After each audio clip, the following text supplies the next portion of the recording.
अशा गोष्टीत आपण इन्व्हेस्ट करावं जी गोष्ट रोज लागते आपल्याला, त्याची गरज कधी कमी होणार नाही, गरज असेल तर ते वाढतच जाईल. अशी नेमकी कुठली गोष्ट आहे?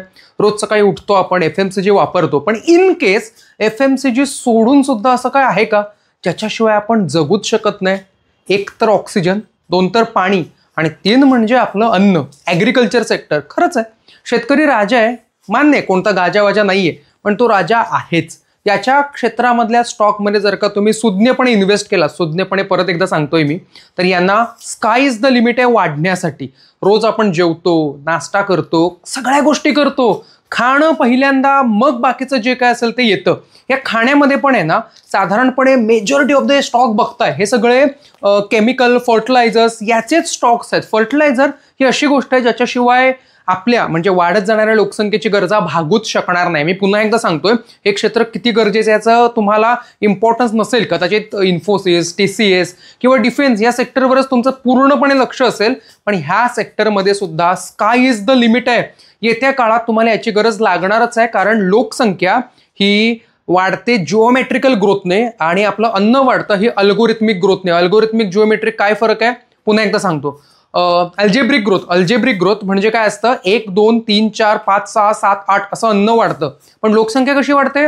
2 4 8 16 32 64 अशा ग्रोथने वाढते लोकसंख्या, आणि अशा ग्रोथने वाढतं आपलं अन्न, आपलं ॲग्रिकल्चर हे सेक्टर. अन्न जे आपण रोज खातो ते, त्यामुळे ह्या अन्नाला जी अन्न गळ आहे हे थांबवणं म्हणजेच काय, रोग आणि कीड यांच्यापासून संरक्षण करणं, ह्याला एका स्पीडने वाढवणं, यासाठी लागतं आपल्याला फर्टिलायझर. यासाठी आपल्याला हे केमिकल फर्टिलायझर खरंच खूप गरजेचं आहे. दीपक नायट्राइट पासून अगदी तुमचं Kaveri seeds, Bayer, Dhanuka, Indo, Bombay, परत तुमचं समीरा, कोरोमंडल जे की फर्टिलायझर बनवतं, जुबलेंट ॲग्रो आणि कन्झ्युमर प्रोडक्ट्स आहेत, गोदरेजचं ॲग्रो वेट आहे, बरेच आहेत. म्हणजे अगदी PI इंडस्ट्रीज पासून तुमचा RCF पर्यंत, ॲग्रोटेक, हॅरिसन्स पासून तुमचं अजून बाकी फर्टिलायझर आणि chemical, Bombay super hybrid seeds, बऱ्याच कंपनी आहेत, म्हणजे ज्यांची नावं घ्याल एवढी कमी आहेत, भयानक भरली आहेत. गव्हर्नमेंटच्या पण कंपन्या आहेत बऱ्याचशा, आणि बऱ्याचशा प्रायव्हेट कंपन्या सुद्धा आहेत. याच्यात जर का सांगायला गेलो ना, तर ॲग्रिकल्चर सेक्टरमध्ये कसं असतं, तुम्हाला पुन्हा एकदा सांगतो की पहिलं महायुद्ध, दुसरं महायुद्ध याच्यामध्ये लोकसंख्याची हानी बरीच झाली होती. तेव्हा ना लोकांचं मरण्याचं प्रमाण जास्त होतं, आणि सेकंड वर्ल्ड वॉर नंतर ना एक जगात स्टॅबिलिटी आली, एक ना लोकसंख्येची गरज पण निर्माण झाली, लोकसंख्या वाढत गेली, पण त्यावेळी अन्नाची वाढ एवढी झाली नाही. जमीन तेवढीच होती, उपजाऊ जमीन तेवढीच होती. ह्याच्यात नेमकं उगवणार तर किती उगवणार, माणसं किती शेतकरी होणार? म्हणजे 10 एकरामध्ये 4 लोकांनी काम केलं काय, 10 लोकांनी काम केलं काय, अंदाजे 19-20 मध्ये तेवढंच तुमचं धान्य तयार होतं. या काळात गरज झाली खतांची. पूर्वीची खतं म्हणजे काय होती, ऑर्गॅनिक सेंद्रिय खतं होती. आज सुद्धा आपल्यातले बरेचसे सुज्ञ वेडपट लोक ही ऑर्गॅनिक सेंद्रियच्या मागे हात धुवून लागलेत. त्यांना वाटतं जगातलं सगळं अन्न सेंद्रियच व्हावं, पण असं नाही होऊ शकत. खरं सांगू, मी माझी डिग्री BSc ॲग्रीची आहे. मी पुणे गव्हर्नमेंट ॲग्रिकल्चर कॉलेज शिवाजीनगरमधून पासआउट झालो. माझी MSc सुद्धा मी BHU मध्ये फर्स्ट इयरला गेलो होतो, पण तिथून मी परत तिथे मी सॉईल सायन्स आणि ॲग्रिकल्चर केमिस्ट्रीलाच होतो. तिथून मी परत इथेच आपल्या महात्मा फुले कृषी विद्यापीठ राहुरी याच्यामध्येच मी मास्टर माझं केलं. माझं मास्टर हे ॲग्रिकल्चर एंटोमॉलॉजीतून झालो. मला ना याची जवळून ओळख आहे. तुम्हाला सांगू का, आमच्या अख्ख्या कोर्समध्ये आहे ना 2 ते 3च हार्डली कोर्स असतील जे की ऑर्गॅनिक फार्मिंगवरचे होते. सगळ्यांसाठी ऑर्गॅनिक फार्मिंगचं अन्न तयार करणं शक्य होणार नाही.